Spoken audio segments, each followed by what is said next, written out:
ኢትዮጵያ የሐዘን ማቅ ለበሰች። እጅግ አስደንጋጭ እልቂት ተፈጥሯል። ወጣቶቹ እንደ ቅጠል ረግፈዋል።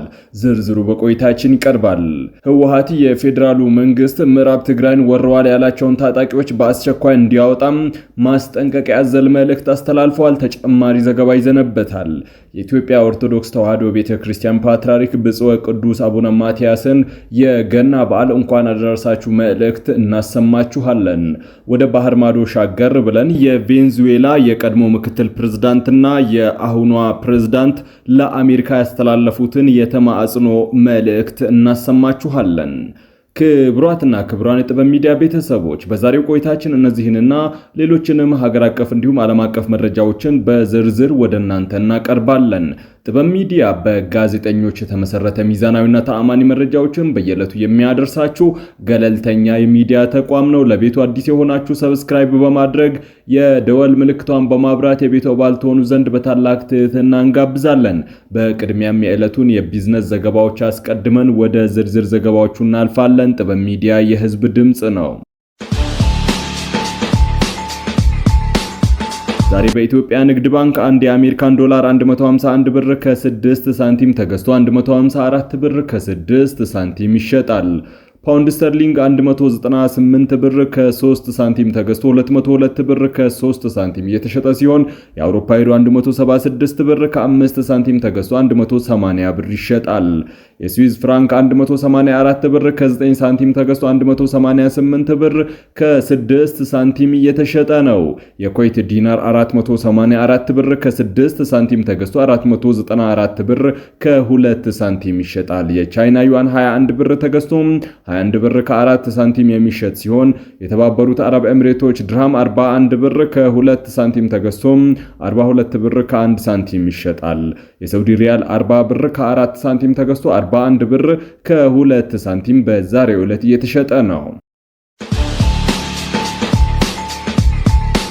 የኢትዮጵያ ካቶሊክ ጳጳሳት ጉባኤ በሀገሪቱ ስላለው ወቅታዊ ሁኔታ ባወጣው መግለጫ ኢትዮጵያ በማህበራዊ ቀውስና በግጭት ውስጥ እንደምትገኝ በመጥቀስ ህዝቡ ከፍርሃት ወጥቶ ለሰላምና ለፍትህ እንዲሰራ ጥሪ አቅርበዋል። ጳጳሳቱ በመግለጫቸው እንዳመላከቱት በጎሳ ግጭቶች፣ በብሔር ጥላቻም ህዝብን በሚከፋፍሉ አስተያየቶች ምክንያት የሀገሪቱ ማህበራዊ ትስስር እየላላ መጥቷልም ብሏል። በተለይም በዘመናዊ የዲጂታል ቴክኖሎጂና ማህበራዊ ሚዲያ አጠቃቀም ነባር የሆኑትን የመከባበርና የአብሮነት እሴቶች የሸረሸረ መሆኑን አስገንዝበዋል። ምድራችን በህመም ረጥባለች ሲሉ የገለጹት የሃይማኖት አባቶቹም በየቦታው የሚታየው የእርስ በርስ ጦርነትና ግጭት እንዲሁም በሃይማኖትና በፖለቲካ ሽፋን የሚደረጉ ጥቃቶች ሀገሪቱን ለከፋ መከራ እየዳረጓት እንደሆነ አስመልክቷል። ሰላም ማለት የጦርነት አለመኖር ብቻ ሳይሆን ፍትህ ሲሰፍንና የሰው ልጆች ክብር ሲጠበቅ የሚመጣ መሆኑን አጽንኦት ሰጥተዋል። ጉባኤው አክሎም አሁን ባለበት ሁኔታም እኛ እነሱ በሚል የተከፋፈለ አስተሳሰብ በመስፋት ለጋራ ደህንነት ወይም ለሁለንተናዊ ጥቅም የሚተጋ ሰው እየታጣ መሆኑን ገልጿል። ይህም የኢኮኖሚ ውድቀትን፣ የባህል መሸርሸርና የዜጎች መፈናቀልን አስከትሏልም ብሏል። ጳጳሳቱ እንደ ትልቅ ችግር ያነሱት ሌላው ጉዳይ የመወያየት ባህል አለመኖር ነው። ሰዎች እርስ በርስ ከመደማመጥ ይልቅ በመደናገር ውስጥ እንደሚገኙ ጠቁመው እውነተኛ መፍትሄ ለማምጣት የሌላውን ሰው ሐሳብ ማክበርና መደማመጥ እንደሚያስፈልግ አሳስበዋል። በዚህ ሁሉ ፈተና ውስጥ መፍትሄ አብሮ መጓዝ እንደሆነ ጉባኤውም ጠቁመዋል። ይህ ማለት ልዩነትን በማጥበብና በመደማመጥ ለጋራ ችግሮች የጋራ መፍትሄ መፈለግ ማለት ነው ያለው መግለጫው አብሮ መጓዝ ማለት ከሚከፋፍሉንና ከሚያጠፋፉን ኃይሎች ጋር የሚደረግ የሰላም ትግል ነው ሲሉም ጳጳሳቱ ገልጸዋል። የኢትዮጵያ ኦርቶዶክስ ተዋሕዶ ቤተክርስቲያን ፓትርያርክ ብፁዕ ቅዱስ አቡነ ማትያስ ቀዳማዊ ለ2018 ዓመተ ምህረት የኢየሱስ ክርስቶስ የልደት በዓልን ምክንያት በማድረግ ለመላው ክርስትና እምነት ተከታዮች እንኳን አደረሳችሁ መልእክት አስተላለፉም። ቅዱስነታቸው በዛሬው ዕለት ባስተላለፉት ቃለ ምዕዳን የዘንድሮ የገና በዓልን ስናከብር ስለ ሀገር ሰላም በመጸለይ የተቸገሩትን በመርዳት እርስ በርስ በመቻቻል ሊሆን እንደሚገባ አሳስበዋል። ፓትርያርኩ በመልእክታቸው የእግዚአብሔር ፍቅር በቃላት ወይም በሩቅ መልእክት የተላለፈ ሳይሆን ራሱ እግዚአብሔር ሰው በመሆን በመካከላችን ተገኝቶ በተግባር ያሳየን ነው ብለዋል። እግዚአብሔር ጠላቶቹን ለማዳን እንጂ ለማጥፋት አለመምጣቱን የጠቀሱት አቡነ ማትያስ አማኞችም ይህንን አብነት በመከተል ከመጠፋፋት ይልቅ መተሳሰብን ሊያዳብሩ እንደሚገባ ተናግረዋል። በተለይም ሀገሪቱ ያለውን ሁኔታ አስመልክቶ ጠንከር ያለ መልእክት ያስተላለፉት ቅዱስነታቸው የሀገራችን ሕዝቦች ይመካከራሉ፣ ይቻቻላሉ፣ ይታገሳሉ፣ ጊዜ ሰጥተው ያስቡና መፍትሄ ያበጃሉ እንጂ ማን በማን ላይ ይነሳል ሲሉ ይጠይቃሉ። እርስ በእርስ የመጠፋፋት ድርጊት ለማንም እንደማይበጅ የገለጹት ፓትርያርኩ ሁሉንም ወገን ወደ ልቦና እንዲመልሰውና ለሰላም ቅድሚያ እንዲሰጥ አባታዊ ጥሪያቸውን አቅርበዋል። ብፁዕ ቅዱስ አቡነ ማትያስ አያይዘውም በዓሉን ስናከብር በተለያዩ ምክንያቶች የምግብ፣ የልብስ፣ የመጠለያ እጥረት ያጋጠማቸው ወገኖቻችንን በመደገፍና በመርዳት ሊሆን እንደሚገባ አስገንዝበዋል። መልእክቱ በሀገር ውስጥና ከውጭ ለምትኖሩ፣ በህመም ምክንያት በሆስፒታል ለምትገኙ፣ የሀገርን ዳር ድንበር ለምትጠብቁ እንዲሁም በሕግ ጥላ ስር ለሚገኙ ኢትዮጵያውያን ሁሉ የተላለፈ ሲሆን በዓሉ የሰላም የፍቅርና የአንድነት እንዲሆን ቅዱስነታቸው ተመኝተዋል። መንግስት ምዕራብ ትግራይን የወረሩ ታጣቂዎችን ማስወጣት ኃላፊነቱን ሊወጣ ይገባል ሲል ህወሓት አስታወቀም። በምርጫ ቦርድ የተሰረዘው ህወሓት ሳምንታዊ መልእክት በሚል ባሰራጨው ጽሑፍ የህዝቡን ሞትና ስቃይ በማታለያ አጀንዳዎች ለመሸፈን መሞከር ወንጀል ነው በማለት ፈርጇል። ሲቀጥልም ተፈናቅለው በስደተኛ ካምፖች ውስጥ የሚገኙ ወገኖቻችን በበሽታና በረሃብ የሞቱ መሆኑን ጠቅሶም ዓለም አቀፉ ማህበረሰብ የተፈናቃዮችን ችግር እንዲረዳና እንዲያግዝ ለማድረግ ጥረት መደረግ እንዳለበትም አሳስበዋል። የኢትዮጵያ መንግስት ግን ዓለም አቀፉ ማህበረሰብ ይህን ችግር እንዳይገነዘብ ዘላቂ መፍትሄ እንዳያመጣ የከለከለ መሆኑን ጠቅሶም ይህም የፕሪቶሪያን የሰላም ስምምነት የሚጥስ ተግባር መሆኑን አስረድቷል። የትግራይ ህዝብና ህወሓት የተኩስ አቁም ስምምነት ወደ ዘላቂ ሰላም እንዲሸጋገር ሌላ የዘር ማጥፋት ወንጀል እንዳይመጣ በተደጋጋሚ ሲገልጹ ቆይተዋል ካለ በኋላ የኢትዮጵያ መንግስት ግን ስምምነቱን ተግባራዊ ከማድረግ ይልቅ የሴራና የማታለያ አጀንዳዎችን እየተከተለ እንደሚገኝ አስታውቀዋል። የኢትዮጵያ መንግስት የፕሪቶሪያ ስምምነትን ከመጣስ ተቆጥቦ ምዕራብ ትግራይን የወረሩት የታጠቁ ቡድኖችን ማስወጣት ይኖርበታል ያለ ሲሆን በረሃብ በበሽታ የሚሞቱ ወገኖችን ደህንነታቸውን በማረጋገጥ ወደ ቤታቸው እንዲመለሱ የማድረግ ኃላፊነቱን መወጣት አለበትም ብለዋል። ይህ በእንዲህ እንዳለ የስምረት ፓርቲ ዲሞክራሲያዊ ትግራይ ምክር ቤት አባል የሆኑት ጣዕመ ረዶም ለአዲስ ዘመን በሰጡት ቃለ ምልልስ ደግሞ ተፈናቃዮች እንዳይመለሱ እንቅፋት የሆነው ህወሓት መሆኑን ገልጸዋል። ጣዕመ ሲናገሩም በትግራይ ክልል ውስጥ በቀድሞ ህወሓት ስም የሚንቀሳቀሰው ህገወጥ ቡድን ተፈናቃዮች እንዳይመለሱ ብዙ ስራዎችን እየሰራ ነው ብለዋል። ተፈናቃዮችን በመያዣነት አግቶ ለፖለቲካ ፍጆታ እየተጠቀመባቸው ነው። በተፈናቃዮች ስም ማደናገር፣ ለፖለቲካ ትርፍ መጠቀም ጭካኔ ነው ብለዋል።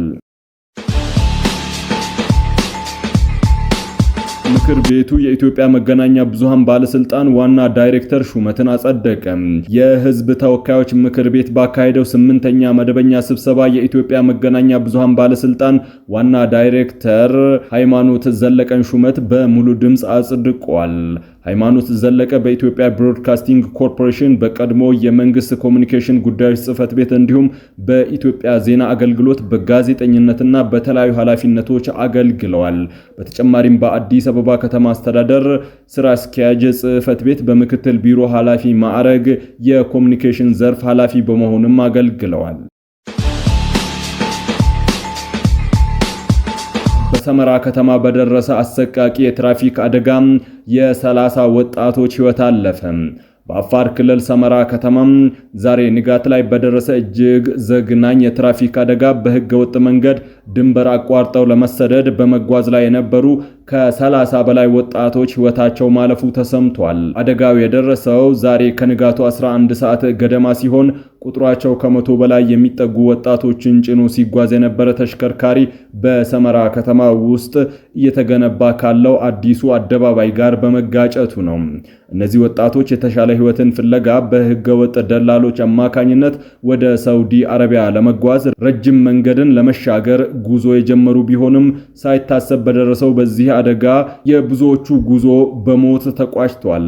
እንደ አካባቢው የዓይን እማኞች ገለጻ ተሽከርካሪው በከፍተኛ ፍጥነት ይጓዝ በነበረበት ወቅት አዲስ እየተገነባ ያለውን አደባባይ ሳይመለከት ቀርቶ በመጋጨቱና በመገልበጡ አደጋው ሊከሰት ችሏል።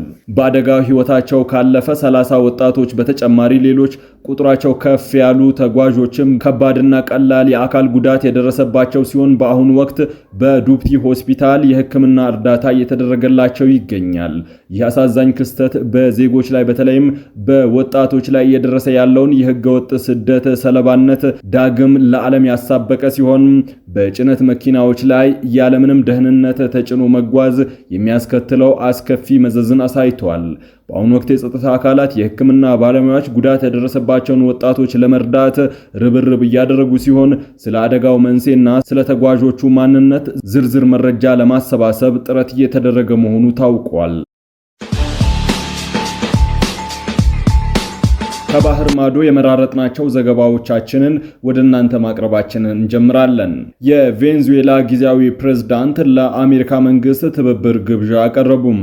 ፕሬዝዳንት ኒኮላስ ማዱሮ በአሜሪካ ልዩ ኮማንዶዎች ታፍነው መወሰዳቸውን ተከትሎ የቬንዙዌላ ጊዜያዊ ፕሬዝዳንት ሆነው የተሾሙት የቀድሞ የነዳጅ ሚኒስቴርና የሀገሪቱ ምክትል ፕሬዝዳንት ዴልሲስ ሮድሪጌዝ በትብብር አጀንዳዎች ላይ ተባብሮ ለመስራት ለአሜሪካ መንግስት ግብዣ አቅርበዋል።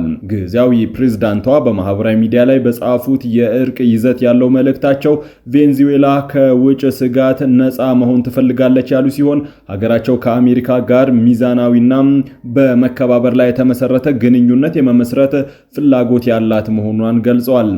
ለዓለም ህዝብና ለአሜሪካ ከቬንዙዌላ የተላለፈ መልእክት በሚል ርዕስ በማህበራዊ ሚዲያ የተሰራጨው የጊዜያዊ ፕሬዝዳንቷ ጽሑፍ ቬንዙዌላ ለሰላም በሰላም አብሮ ለመኖር ያላትን ቁርጠኝነት በድጋሚ ታረጋግጣለች ይላል። ሀገራችን በመከባበርና ዓለም አቀፍ ትብብርን መሰረት ባደረገም ከባቢ ከውጭ ስጋት ነፃ ሆና መኖር ትፈልጋለች። የዓለም ሰላም የሚጠበቀው በቅድሚያ የእያንዳንዱ ሀገር የውስጥ ሰላም ሲረጋገጥ ነው ብለን እናምናለን ብለዋል። በቬንዙዌላና በአሜሪካ እንዲሁም በቬንዙዌላና በሌሎች የቀጠናው ሀገራት መካከል ከጣልቃ ገብነት ነፃ የሆነና በሉዓላዊነት እኩልነት ላይ የተመሰረተ ሚዛናዊ በመከባበር ላይ የተመሰረተ ግንኙነት እንዲኖር ቅድሚያ ሰጥተን እንሰራለን ሲሉም ፕሬዝዳንቷ በመልእክታቸው የሀገራቸውን ፍላጎት አብራርተዋል። የተርኪ ፕሬዝዳንት ረሲፕ ታይብ ኤርዶዋን እና ቢን ዛይድ ስለ ጋዛ ቀውስ፣ ስለ ሶማሊያና የመን በስልክ ተወያይተዋል ተባለ። የቱርክ ፕሬዝዳንት ረሲፕ ታይብ ኤርዶዋን የተባበሩት አረብ ኤምሬቶች ፕሬዝዳንት ሼህ መሐመድ ቢን ዛይድ አልናህያ ሰኞ ዕለት በስልክ ባደረጉት ውይይት በጋዛ ያለውን ሰብአዊ ቀውስ እንዲሁም ስለ ሶማሊያና ስለ የመን የግዛት አንድነት መምከራቸውን የቱርክ ኮሚኒኬሽን ዳይሬክቶሬት አስታውቋል። ሁለቱ መሪዎች በቀጠናዊና ዓለም አቀፍ ጉዳዮች ላይ ሐሳብ የተለዋወጡ ሲሆን ፕሬዝዳንት ኤርዶዋን ቱርክዬ ለየመንና ለሶማሊያ ሉዓላዊነትና የግዛት አንድነት ያላትን ድጋፍ በድጋሚ አረጋግጠዋል ነው ያለው። አንካራ በሁለቱ ሀገራት መካከል ሰላምና መረጋጋት ለማስፈን ለሚደረጉ ጥረቶች የበኩሏን አስተዋጽኦ ለማድረግ ዝግጁ መሆኗን ኤርዶዋን መግለጻቸውን ዳይሬክተሬቱ አስታውቋል። ፕሬዝዳንት ኤርዶዋን በስልክ ውይይቱ ወቅት በጋዛ ሰርጥ ያለውን አሳዛኝ ሰብአዊ ቀውስ በአስቸኳይ ማስቆም እንደሚገባ አሳስበዋልም ብለዋል። በተጨማሪም የመልሶ ግንባታ ስራዎችን ለመጀመር አፋጣኝ እርምጃዎችን መውሰድ እንዳለባቸው አጽንኦት ሰጥተው ተናግረዋል። ይህ ውይይት የተካሄደው ለዓመታት ሻክሮ የቆየውን የቱርክና የተባበሩት አረብ ኤምሬቶች ግንኙነት ወደ መሻሻል በመጣበት ወቅት መሆኑን አናዶሉ የዜና ወኪል ዘግቧል። ክቡራትና ክቡራን የጥበብ ሚዲያ ቤተሰቦች ለሰዓቱ የመራረጥናቸው ዘገባዎቻችን በዚህ አብቅተዋል። ከጥበብ መረጃን ስለተከታተላችሁ ከልብ እናመሰግናለን። ለቤቱ አዲስ የሆናችሁ ሰብስክራይብ በማድረግ የደወል ምልክቷን በማብራት የቤቱ አባል ትሆኑ ዘንድ በታላቅ ትህትና ጋብዘን ተሰናበትን። ሰላም።